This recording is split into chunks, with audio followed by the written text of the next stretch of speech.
Muy buenas tardes, los saludo a Oscar Sarabia de la Asociación Civil Compras Estatales en el tema que hemos programado para ustedes el día de hoy, que es el segundo tema principal y tiene como título Responsabilidad en las contrataciones con el Estado. En pantalla estamos mostrando los 12 temas principales que forman parte de este ciclo de seminarios. Estamos en el tema número, dictamos cómo venderle al Estado. La próxima semana, el jueves, vamos a dictar corrupción en las contrataciones con el Estado y así vamos a continuar con los demás temas que estamos viendo en pantalla, estos 12 temas principales y luego los 12 temas complementarios que hacen un total de 24 temas que forman parte de este programa de capacitación, contrataciones exitosas con el Estado que tenemos preparadas para ustedes de manera totalmente gratuita, los cuales ustedes pueden participar recomendándoles nuevamente que utilicen la plataforma de GoToWebinar para que puedan recibir el certificado de asistencia y formular preguntas al expositor. Entonces, el tema del día de hoy es responsabilidad del proveedor en las contrataciones con el Estado. Les habíamos hablado ya que estos procedimientos de contratación pública son unos procedimientos especiales, no es lo mismo contratar con el Estado o con las entidades públicas que hacerlo con un privado y que estas contrataciones públicas pueden acarrear hasta 3 tipos de responsabilidad: responsabilidad administrativa, responsabilidad civil y responsabilidad penal, ¿no? Y no es que una de ellas y el resto ya no. Por una misma situación, ¿no? Podría uno estar siendo responsable de cualquiera de estas 3 formas, ¿no? Una situación de repente de una penalidad, ¿no? Puede ocasionarnos un perjuicio económico, pero al mismo tiempo puede implicar la resolución de un contrato, ¿no? Y eso puede determinar una inhabilitación para contratar con el Estado.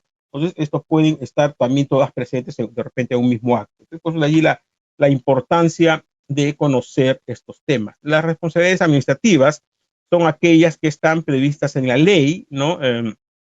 Son conductas que se sancionan por infracciones que están previstas en la ley. Una responsabilidad civil está relacionada más que todo a la obligación de resarcir de manera económica a la contraparte por el incumplimiento, ¿no?, de obligaciones contractuales o una responsabilidad también extracontractual.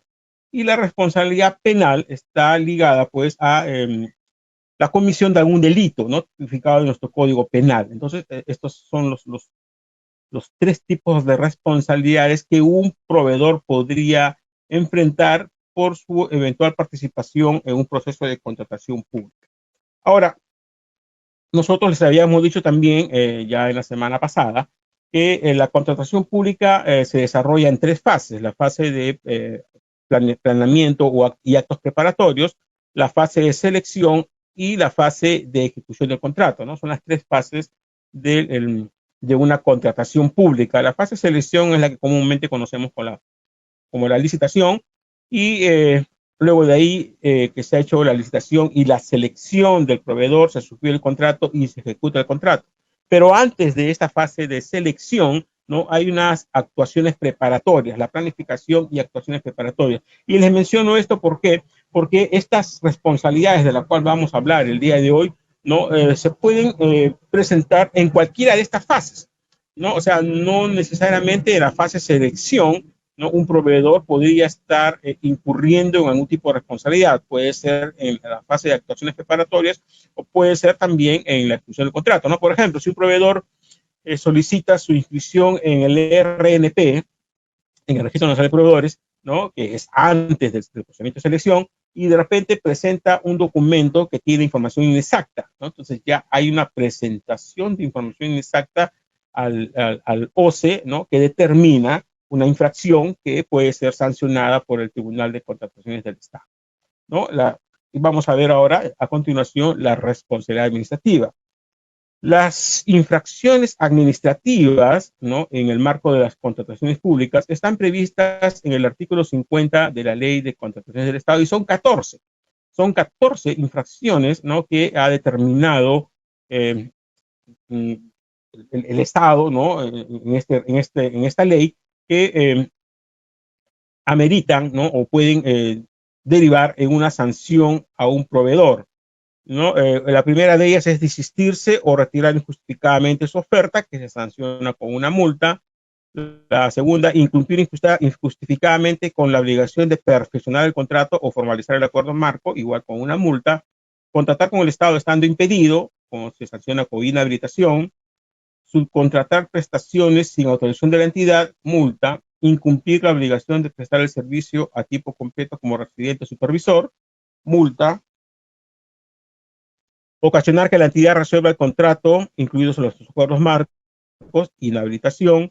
No proceder al saneamiento de vicios ocultos, inhabilitación. Negarse injustificadamente a cumplir las obligaciones derivadas del contrato que deben ejecutarse con posterioridad al pago, ¿no? O sea, después que usted le ha pagado, si hay algunas obligaciones y no las cumplen, también puede terminar una inhabilitación del proveedor.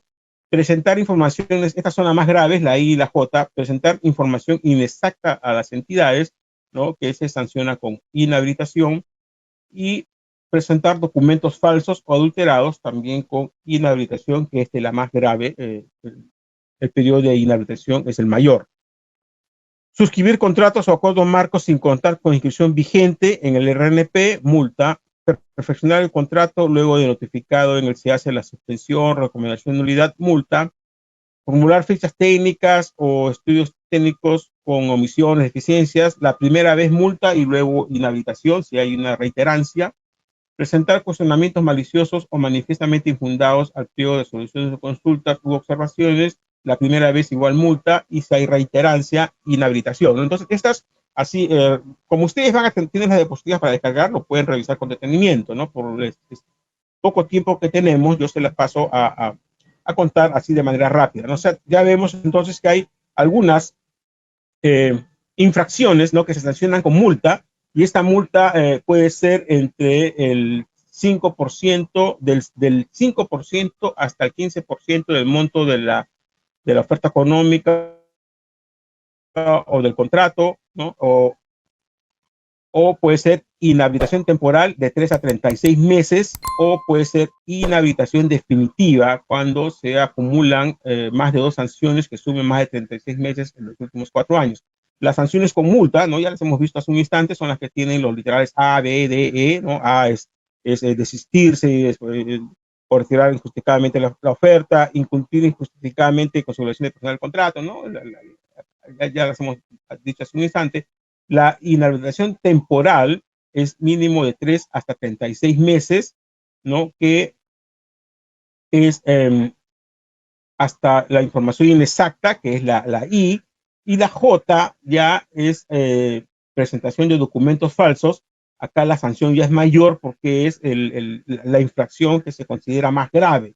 Y la sanción acá es una inhabilitación temporal de no menor de 36 ni mayor de 60 meses, ¿no? Y luego viene la inhabilitación definitiva, cuando el proveedor ya reitera en esta conducta, ¿no? De estar infraccionándose constantemente, ¿no? Entonces, en primer lugar, debemos entender que para que exista una sanción, ¿no? Tiene que haber una infracción, y esa infracción tiene que estar prevista en la ley, ¿no? Así como está en el artículo 50, están los 14 supuestos por los cuales un proveedor, ¿no? Se considera que está cometiendo una infracción, y que luego de esa infracción el tribunal le inicia un procedimiento sancionador y puede determinar, ¿no? Si es que el tribunal considera que efectivamente el proveedor cometió esta infracción, ¿no? Lo va a sancionar, ya sea con multa, dependiendo del tipo de infracción, con inhabilitación temporal o hasta una inhabilitación definitiva,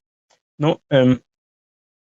Ahora, otras situaciones que pueden complicar al proveedor y que también acarrean un tipo de responsabilidad administrativa es que el OCE puede suspender el Registro Nacional de Proveedores cuando incumple la obligación de actualizar su información luego de que el OCE le ha requerido, ¿no? Si el OCE le dice, oye, no has actualizado tu información, ¿no? Y el proveedor no la actualiza, el OCE tiene la facultad de suspender el Registro Nacional de Proveedores. Anteriormente, hasta antes del 12 de julio del 2021, las bases de los procedimientos de selección tenían en el anexo 2, ¿no? Esta declaración que mi información, en caso que el postor sea persona natural, ¿no? La información está actualizada, ¿no? Uno declaraba que la información en el registro está actualizada. Y esto estuvo determinando también algunos hechos que el tribunal estaba sancionando por presentación de información inexacta, porque uno estaba declarando que la información estaba actualizada, pero sí luego de un análisis se veía que la información no estaba actualizada. Eso estuvo ocasionando, ¿no?, pérdidas de la buena pro y también descalificaciones de ofertas y inicio de procedimiento sancionador. Por eso que se eliminó a partir del 12 de julio, si ustedes ven el anexo número 2 de las bases, ya no está acápite 3, ¿no? Porque ahora se ha eliminado y ya no es ya no se considera pues una situación que puede perjudicar al proveedor. Pero también en este tipo de responsabilidad administrativa, ¿no? Pueden presentarse infracciones al derecho de la competencia, ¿no? Recordemos que las contrataciones públicas se rigen por el principio de libertad de concurrencia y también de competencia, ¿no? O sea, no se puede afectar el derecho de que otros proveedores participen, ¿no? De manera indebida. Entonces, la misma ley de contrataciones del Estado y también el INDECOPI, ¿no? Establecen unos situaciones que puede determinar que el proveedor sea sancionado, ¿no?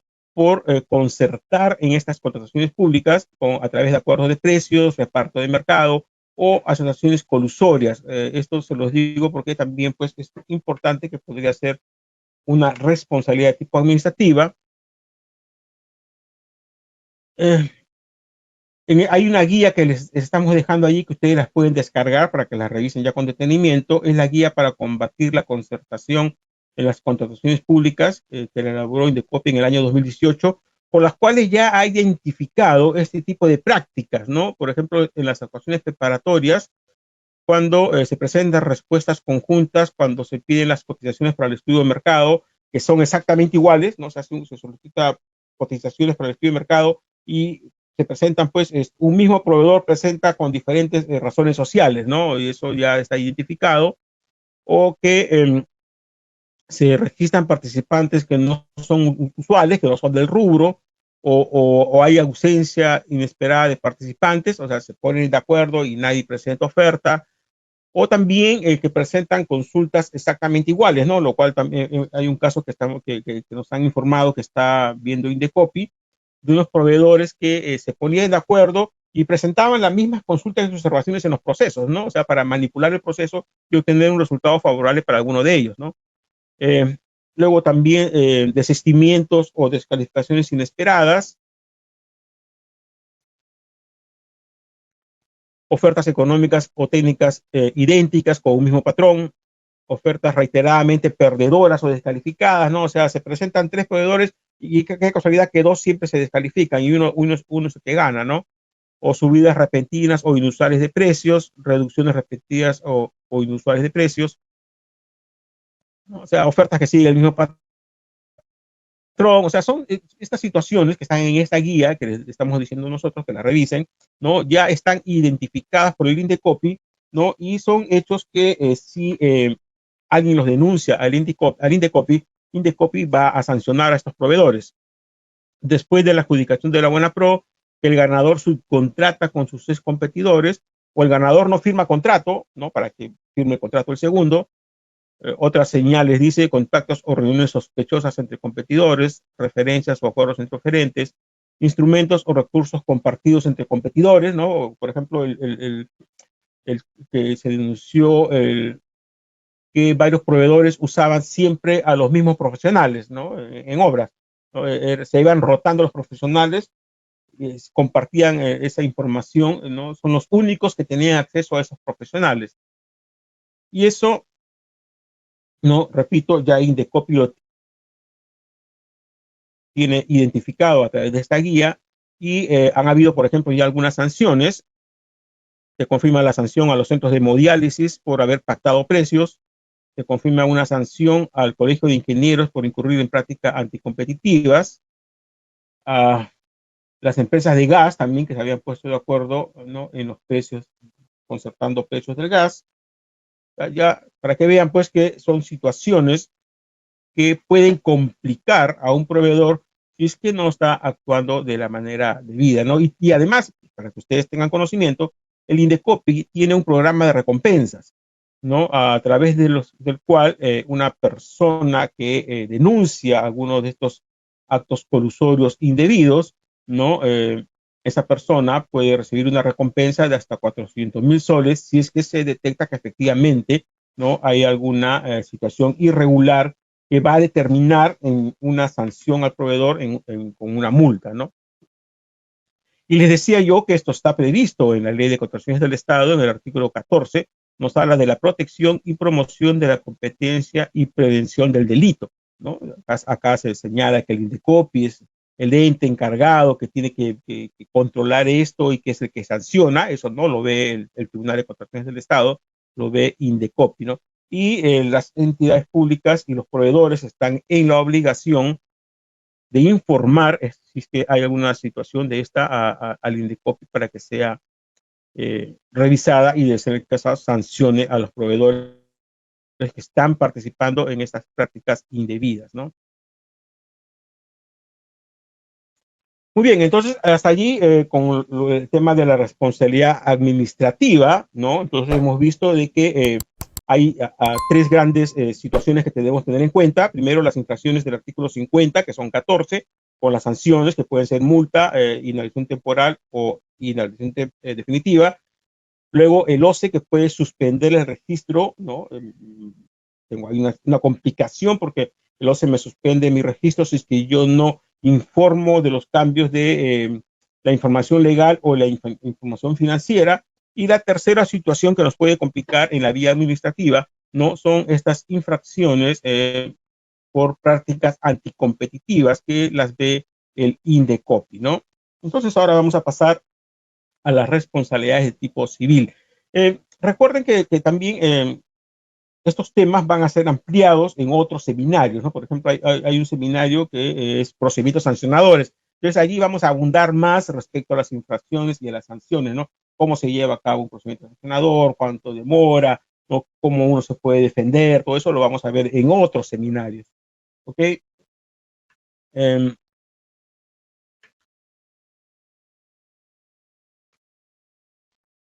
Ahora entonces pasamos a la responsabilidad civil. La responsabilidad civil, les decía yo, que tiene que ver con la afectación ya económica, ¿no? Y para ello, pues, podemos ver que en la ejecución del contrato, ¿no? Pueden aplicarse penalidades al contratista, se pueden ejecutar las garantías, ¿no? Cuando yo firmo un contrato, otorgo garantías, o también me pueden solicitar seguros, ¿no? En la suscripción de un contrato. Entonces, cuando algunas de estas situaciones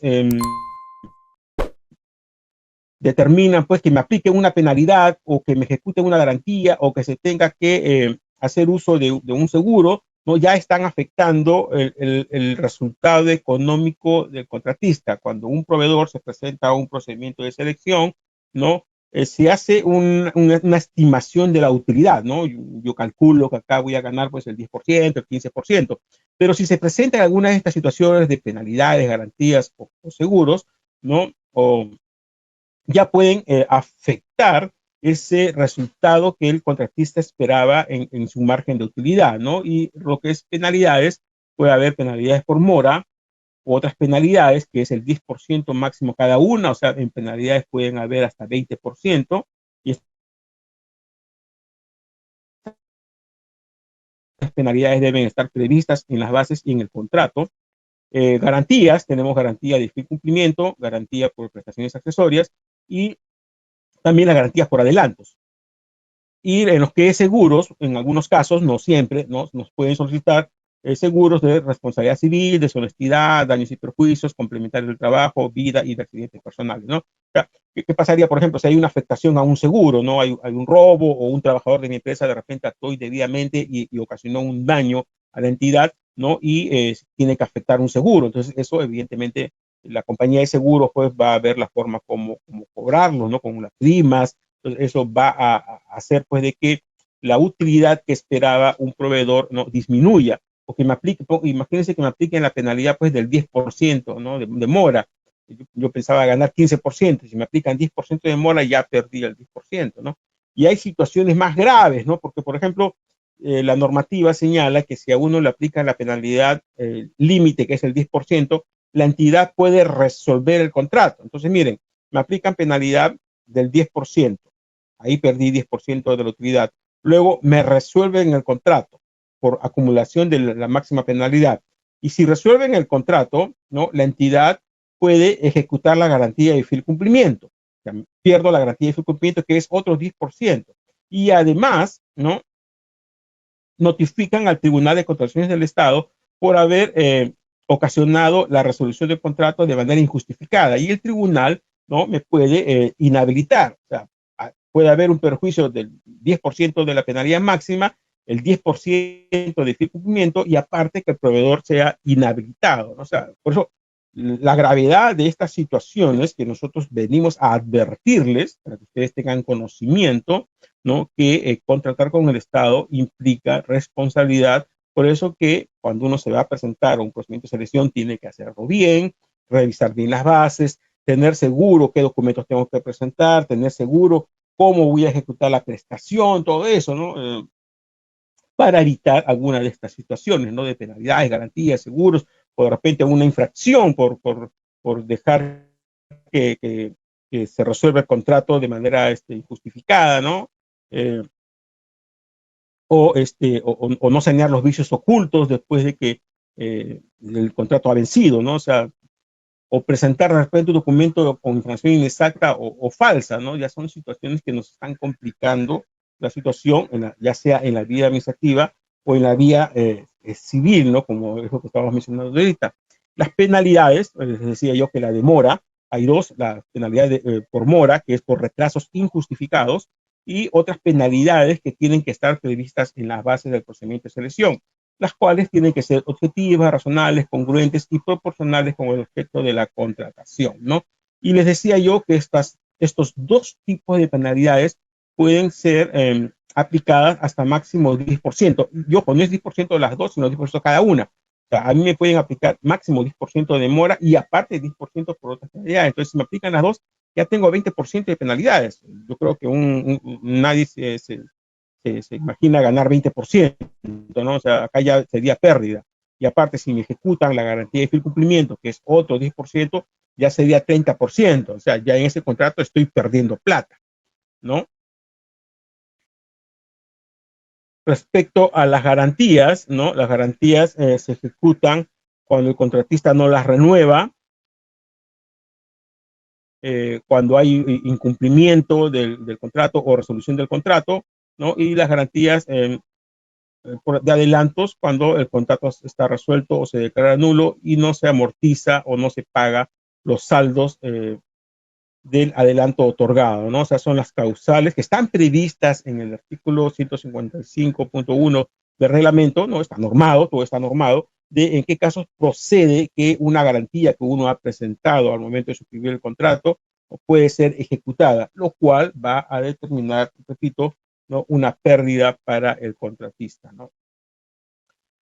La afectación de los seguros, ¿no? Les decía yo que se pueden pedir pues, seguros por responsabilidad civil, deshonestidad, daños y perjuicios, ¿no? Y aparte, fíjense que el numeral 166.1 del artículo 166 señala que si la parte perjudicada al momento de resolver el contrato es la entidad, aparte de ejecutar la garantía, ¿no? Puede solicitar la indemnización por mayores gastos. O sea, fíjense, o sea, me ejecutan el contrato, me resuelven el contrato, me ejecutan la garantía de fiel cumplimiento, pero si el daño que la entidad estima es mayor a esa garantía, puede solicitar una indemnización adicional por mayores daños irrogados, ¿no? O sea, contratar con el Estado pues no es cosa de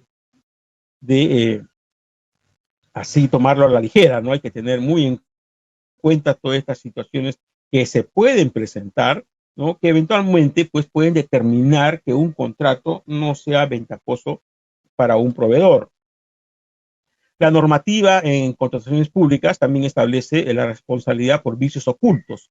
El artículo 40 de la ley señala que en el caso de bienes y servicios es de 1 año como mínimo En el caso de obras es 7 años como mínimo.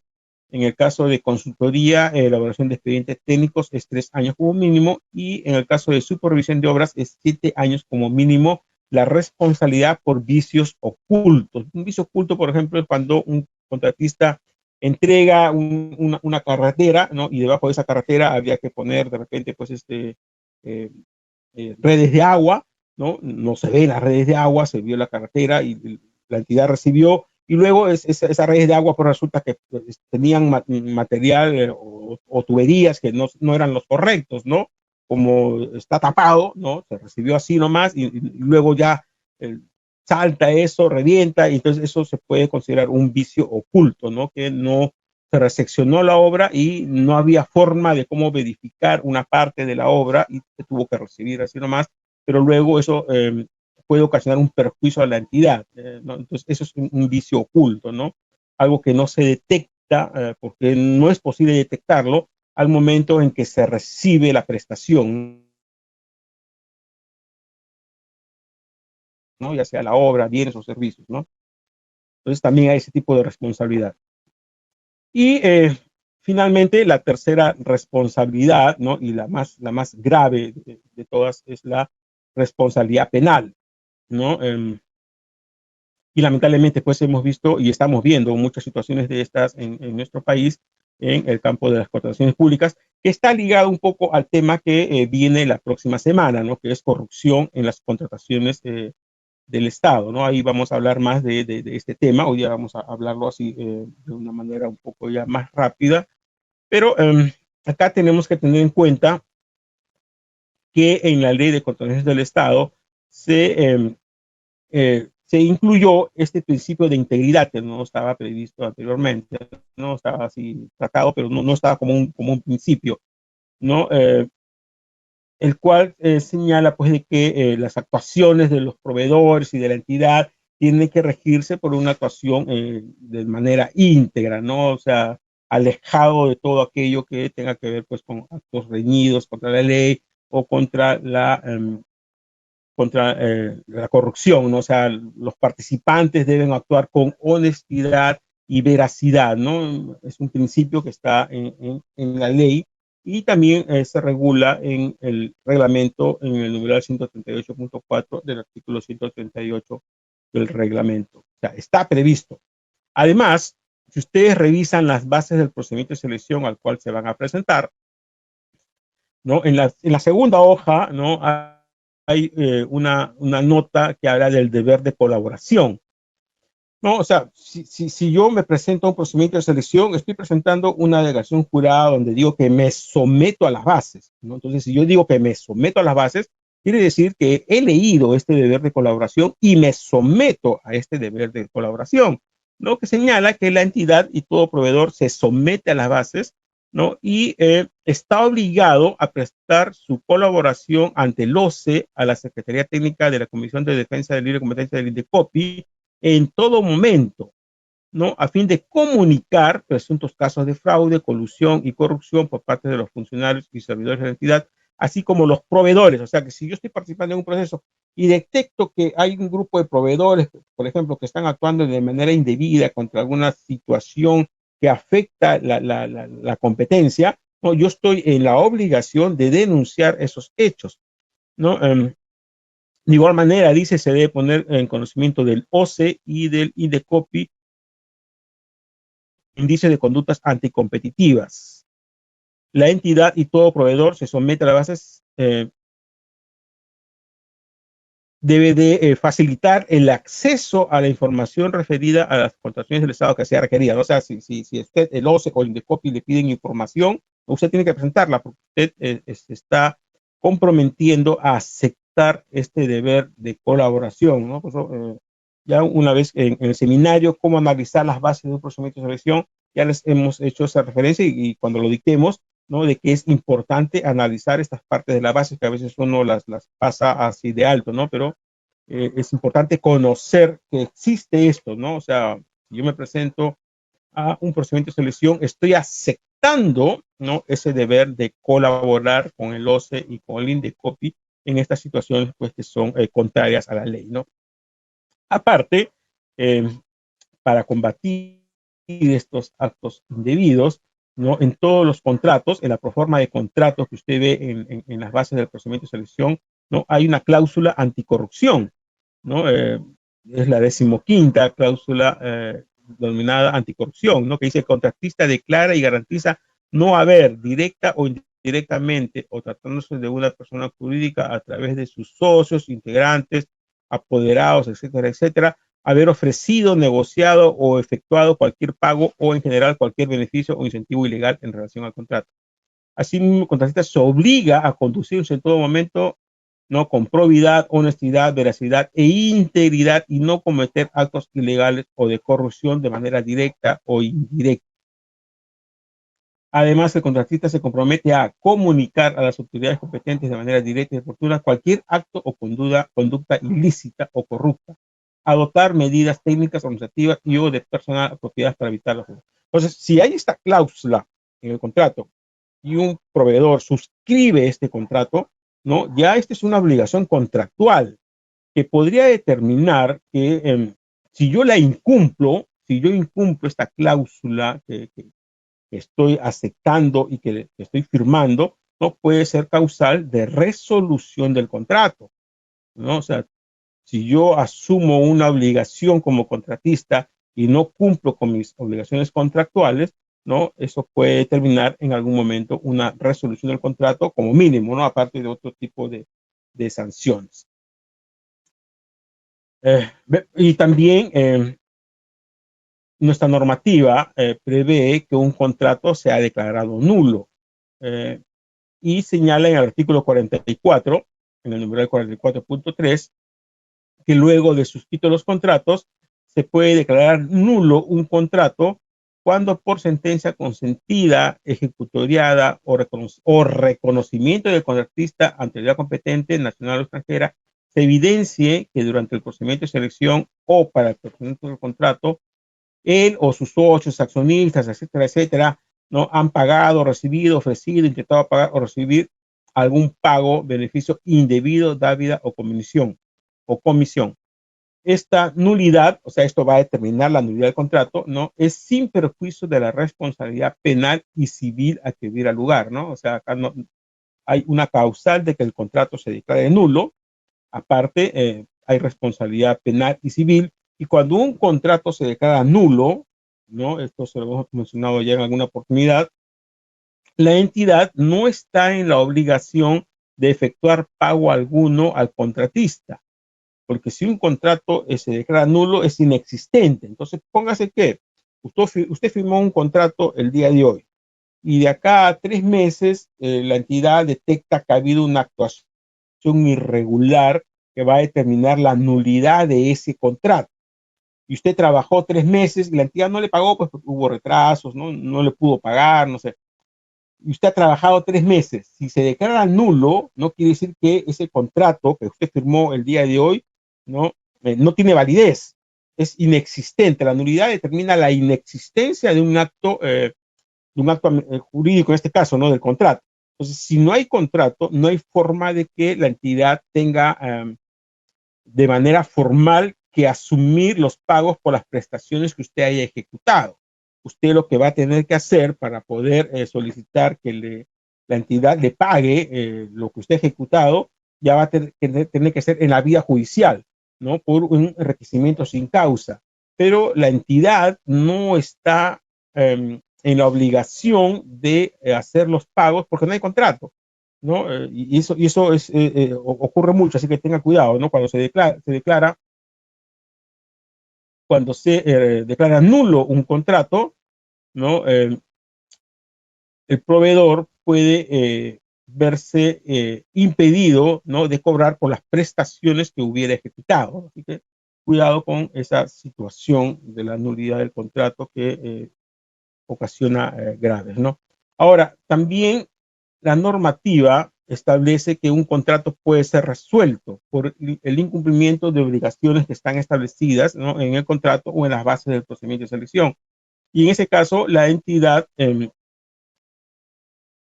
puede, aparte, ¿no? De resolver el contrato, iniciar acciones civiles, penales y administrativas, ¿no? A que hubiera lugar.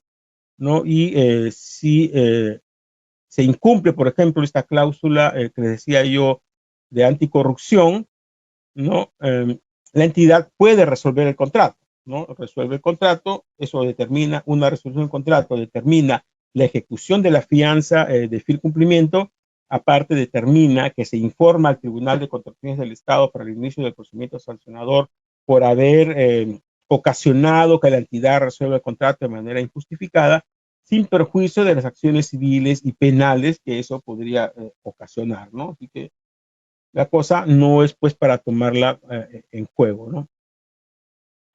Ahora, cuando nosotros presentamos los documentos en un procedimiento de selección, ¿no? Toda la documentación que se presenta en un acto administrativo como este, ¿no? El procedimiento de selección es un acto administrativo, ¿no? Se encuentra protegida por el principio de presunción de veracidad. O sea, la entidad recibe los documentos, el comité de selección recibe los documentos y presume que todos los documentos que usted está presentando son veraces. O sea, que la información contenida es concordante con la realidad y los documentos no han sido pues adulterados o falsificados, ¿no? Así se reciben, ¿no? Bajo esa presunción. Pero esta disposición de la presunción de veracidad señala, ¿no? Que esta presunción de veracidad admite prueba en contrario. O sea, si bien es cierto, la entidad recibe los documentos bajo presunción de veracidad, si luego se hace una verificación o alguien denuncia que esa información no es veraz, ¿no? O hay información inexacta o documentos falsos,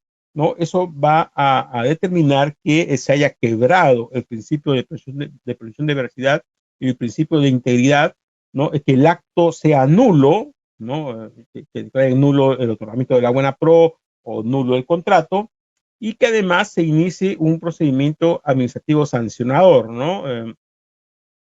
Ahora, acá, por ejemplo, respecto a la presunción de veracidad, quiero aclarar que los comités de selección o el órgano encargado de las contrataciones, cuando estamos en la etapa de selección, el procedimiento de selección, no están facultados a verificar o fiscalizar estos documentos si son veraces o no.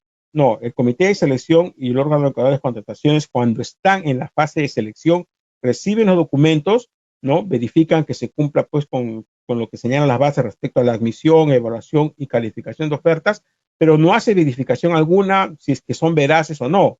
Eso se debe de hacer luego de que se ha otorgado la buena pro, ¿no? Para eso el reglamento señala que luego de consentida la buena pro, ¿no? El órgano encargado de las contrataciones o el órgano competente de la entidad designada para dicho efecto verifica los documentos presentados por el postor ganador de la buena pro, ¿no? O sea, se hace una verificación de esos documentos que han sido recibidos bajo presunción de veracidad. Repito, en la etapa del procedimiento de selección, la entidad pública, comité de selección o el órgano encargado de las contrataciones recibe los documentos sin verificar si son veraces o no, asume que son veraces, evalúa, califica, eh, admite, otorga la buena pro y luego de otorgar la buena pro, recién, ¿no? Ya esos documentos pueden ser sujetos a una verificación, ¿no? Y ahí se puede determinar de repente alguna falsedad. Pero eso se hace para que no se entrampe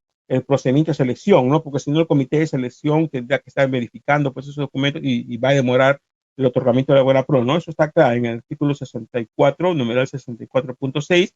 Dice, asimismo, consentido el otorgamiento de la buena pro, o sea, luego de consentido, el órgano encargado de contrataciones o el órgano de la entidad al que se le haya asignado realiza la verificación de la oferta presentada por el postor ganador de la buena pro. En caso de comprobar inexactitud o falsedad en los documentos presentados, se declara la nulidad del otorgamiento de la buena pro o del contrato, ¿no? Y la entidad comunica al tribunal para que inicie el procedimiento administrativo sancionador y al Ministerio Público para que se interponga la acción penal correspondiente. ¿Okay? Entonces, en la fase que están el comité viendo la admisión, evaluación y calificación de las ofertas, no están facultados para hacer esta verificación. Esta verificación tiene que hacerse después de que la buena pro ha quedado consentida. Esto se hace para darle agilidad, ¿no? Al procedimiento de selección.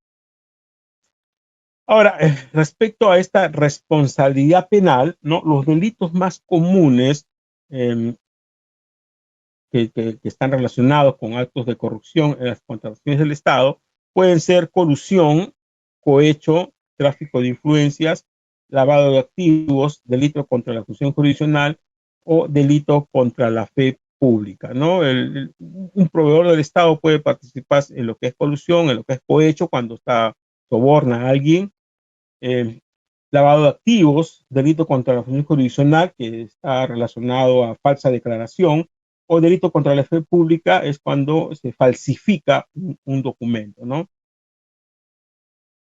Entonces son colusión, el acuerdo clandestino alcanzado entre dos o más personas, eh, cuando un funcionario concerta con un tercero para defraudar al Estado.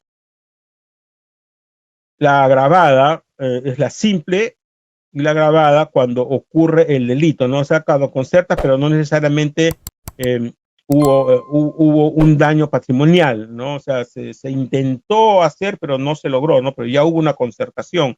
Y acá es agravada la colusión cuando se concerta y se ha consumado el delito, ¿no? O sea, se ha ocasionado daño al Estado, ¿no? Por una acción ilegal, ¿no? Esto está penado con pena de cárcel de 6 hasta 15 años. Imagínense la gravedad de esto. El cohecho, también conocido como delito de corrupción de funcionarios, es conocido como la compra-venta de la función pública, ¿no? El soborno, tiene las características de la bilateralidad, o sea que hay alguien que da y alguien que recibe, ¿no? Luego tenemos la negociación incompatible, que corresponde a un funcionario, eso no corresponde a un proveedor, sino a un funcionario, el que puede estar actuando de manera indebida, ¿no? Conocido también como el tráfico de influencias. El funcionario servidor público que indebidamente, en forma directa o indirecta, por actos simulados, se interesa en provecho propio o de terceros por cualquier contrato u operación en que interviene por razón de su cargo, ¿no? O sea, alguien que tenga un cargo, ¿no? Que muestra un interés indebido en los resultados de un trámite, ¿no? En este caso, en los resultados de un procedimiento de selección, ¿no? Para favorecer a alguien. Esto está penado con cárcel no mayor de 4 ni mayor de 6 años e inhabilitación también del funcionario. Luego tenemos el siguiente, es delito contra la función jurisdiccional, que es falsa declaración en un procedimiento administrativo. Esto está relacionado con la presentación de información inexacta, ¿no? Si yo presento un documento que tiene información que no es concordante con la realidad, puede ser catalogado como un delito contra la función jurisdiccional, ¿no? Por eso que en algunas resoluciones que emite el Tribunal de Contrataciones del Estado, ¿no? Por un tiempo ya lo ha dejado de hacer, ¿no? Pero por un tiempo se veía pues que el tribunal, al catalogar que efectivamente hay sanción por presentación de información inexacta, determinaba que se envíen los actuados a la Procuraduría del OCE, para que, de ser el caso, inicie pues las acciones penales por el delito contra la función jurisdiccional contra el proveedor, ¿no? Y esto puede ser reprimido con pena privativa de la libertad no menor de 1 ni mayor de 4 años.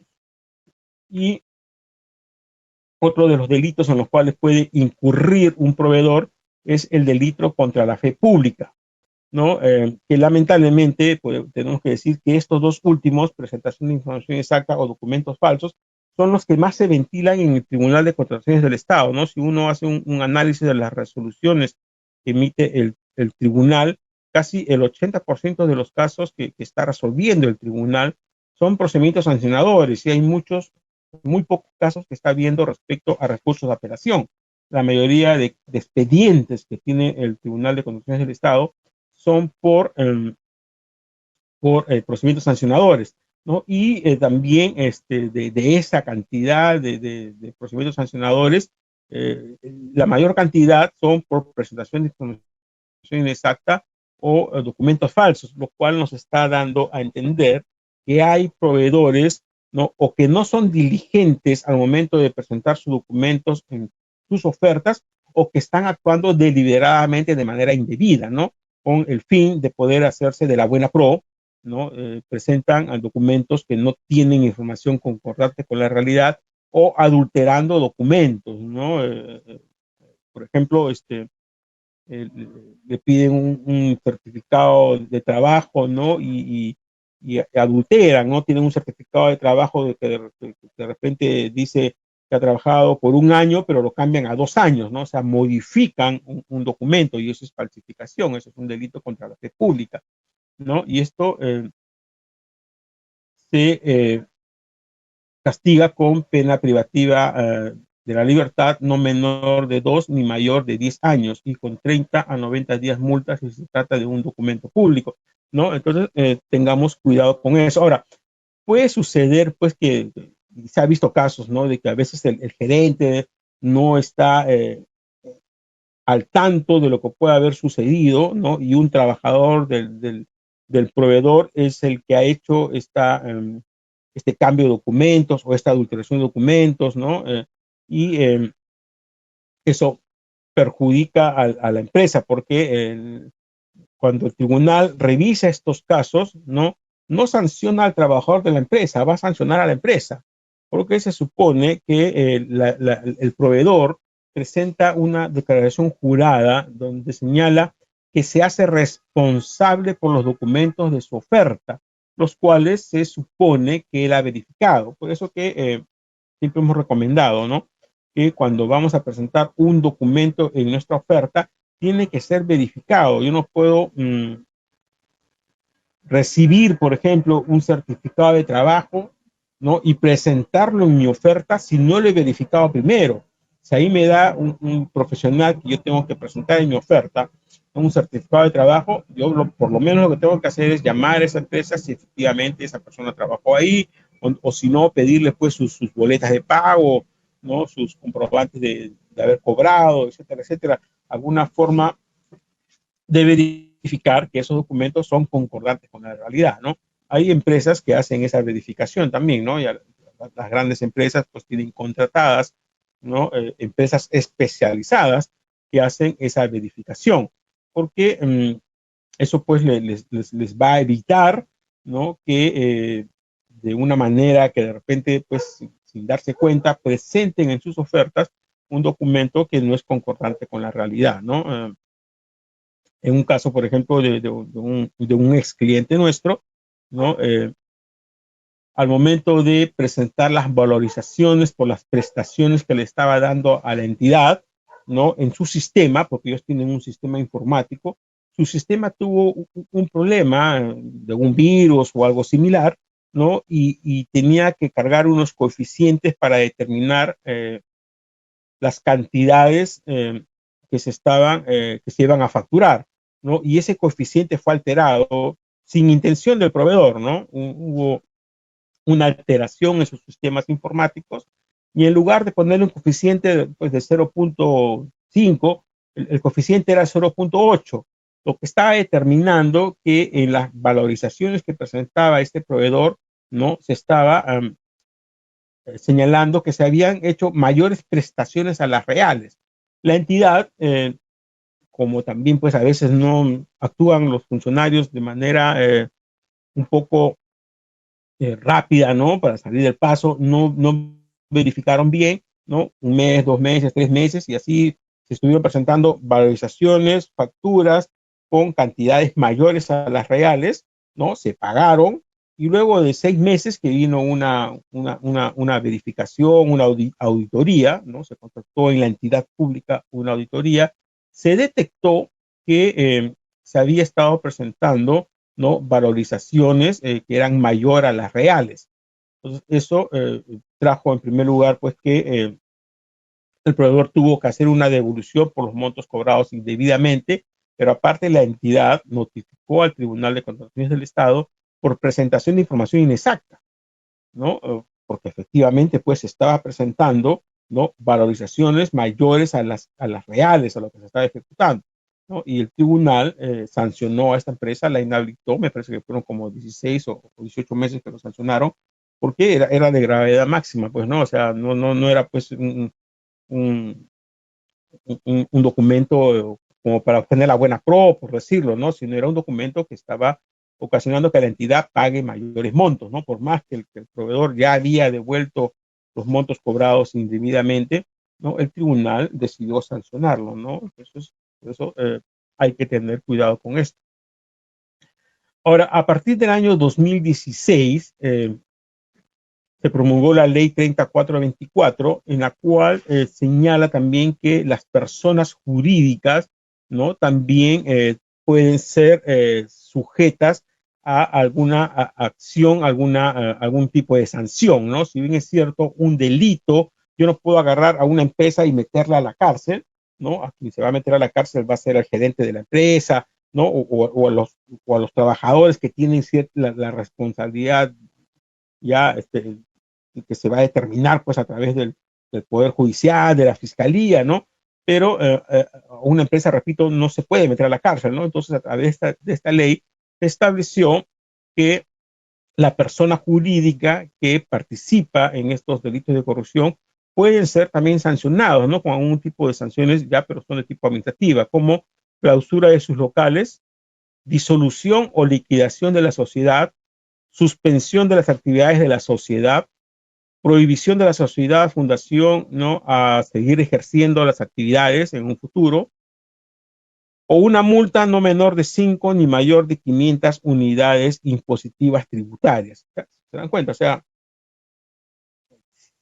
cómo estamos ya, cómo los legisladores están viendo la forma como ir reduciendo, ¿no? Estas actuaciones indebidas. En este caso, pues, repito, a una empresa, a una persona jurídica no se le puede meter a la cárcel, pero ya nuestra normativa no prevé algún tipo de sanciones contra estas personas jurídicas que se ven, pues, inmersas en estas actuaciones ilegales, ¿no? O sea, no solamente el gerente general o los accionistas o un gerente pues, que participó en esta situación puede estar con la privación de la libertad, sino aparte la empresa puede sufrir pues alguna de estas sanciones que hemos visto que establece la ley 3424, ¿no?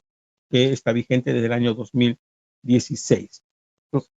Entonces tengamos cuidado con. Entonces, en resumen, ya hemos visto pues las responsabilidades administrativas, las responsabilidades civiles que nos puede ocasionar algún detrimento en la utilidad que uno esperaba, los resultados económicos esperados del negocio, y luego viene la responsabilidad penal que ya está pues ligada con lo que viene a ser un delito, ¿no? Entonces, estos son los tres tipos de responsabilidades que puede asumir un proveedor, su participación en un procedimiento de selección, o en las actuaciones preparatorias o en la ejecución del contrato, ¿no? Repitiendo que estas responsabilidades se pueden dar en cualquiera de las fases de la contratación, preparatorias, selección o ejecución del contrato. Ok, en pantalla estamos mostrando el modelo de certificado que van a recibir los que nos están siguiendo por GoToWebinar. Los que están siguiéndonos por Facebook y en YouTube no van a tener acceso a ese certificado, por eso los invitamos que a partir de la próxima semana se registren en la plataforma de GoToWebinar para que puedan recibir el certificado que emite esta plataforma que usamos nosotros de manera gratuita y aparte puedan formular preguntas al expositor. Quienes deseen pueden solicitar los certificados que emitimos nosotros, porque si bien en el certificado que emite la plataforma no aparece sello, ni firma, ni número de horas, pero los certificados que emitimos nosotros sí tienen firma, tienen sello y les ponemos el número de horas, ¿no? Puede ser un certificado por cada evento al que participen, por 4 horas lectivas, un certificado por 48 horas lectivas, si es que alguien quiere acumular, ¿no? Y participa en los 12 temas principales, o un certificado por 120 horas lectivas, los que participan en los 12 temas principales, y al menos 6 de los 12 complementarios, y desarrolla 2 casos o 3 que se les van a enviar, ¿no? Esto puede ser solicitado en cualquier momento, ¿no? Estamos recién en el tema número 2, son 24 temas que tenemos para ustedes, ¿no? Y en cualquier momento alguien puede escribirnos, ¿no? Ahí está la información, también la tienen creo en la plataforma, para que puedan solicitar los certificados de participación que emitimos nosotros. Los nosotros tenemos un servicio que se llama Licita Fácil, es el servicio de asesoría integral en contrataciones del Estado, que cubre todas estas fases de las que hemos hablado, ¿no? La fase de actuaciones preparatorias, la fase de selección y la fase de ejecución del contrato, ¿no? Por un pago fijo al mes, ¿no? Nosotros ya estamos con el cliente, ¿no? Y nos estamos encargando de que justamente nuestros clientes no estén, pues, en alguna de estas situaciones de las cuales hemos hablado, ¿no? Estamos actuando para evitar de que los proveedores o nuestros clientes se vean, pues, en una situación de estas que hemos hablado, ¿no? De responsabilidades de tipo administrativa, civil o penal, ¿no? Procurando que nuestros clientes obtengan la buena suscriban el contrato y ejecuten el contrato de manera debida, ¿no? Para que no tengan problemas. En pantalla, nuestros datos de contacto, la página de compras estatales, que es la página donde publicamos todos los días noticias, opiniones y temas relacionados a las participaciones públicas y lucha contra la corrupción. La información del servicio del que les he hablado hace un instante, licitafacil.pe, acá encuentran la información detallada de cómo se desarrolla el servicio. En esta página, licitafacil.pe, /webinar, publicamos todos los días la información de los seminarios que dictamos. La próxima semana tendremos corrupción en las contrataciones del Estado, jueves 28 de 6 a 7 y media. A partir de las 11 de la noche aproximadamente ya estará cambiada la información. Mi correo personal, los que quieran comunicarse conmigo, el correo de denuncias. Si es que alguien conoce de alguna situación irregular en un procedimiento de selección, nos pueden informar para poderlo evaluar y, de ser el caso, publicarlo en nuestro portal. Y mi teléfono personal, ¿no? Y al final, pues las redes sociales que manejamos para que puedan seguirnos, ¿no? En Facebook, Twitter, YouTube, bueno, acá falta TikTok y falta también Instagram. Ok, esos son nuestros datos de contacto. Muy bien, damos las gracias a los que nos siguieron por Facebook y YouTube. Como habíamos dicho, ellos no participan en la sesión de preguntas, así que le pedimos a nuestros amigos de esa Consulting que cierren el acceso a Facebook y YouTube y nos quedamos con los que están en GoToWebinar. Gracias nuevamente a los que nos siguieron por Facebook y YouTube y reiteramos la invitación para que nos sigan en los demás seminarios por GoToWebinar. Muy bien. Como no hay más preguntas, damos por cerrado el seminario del día de hoy. Gracias por su participación. Los esperamos la siguiente semana en el seminario Corrupción en las contrataciones con el Estado. Gracias nuevamente.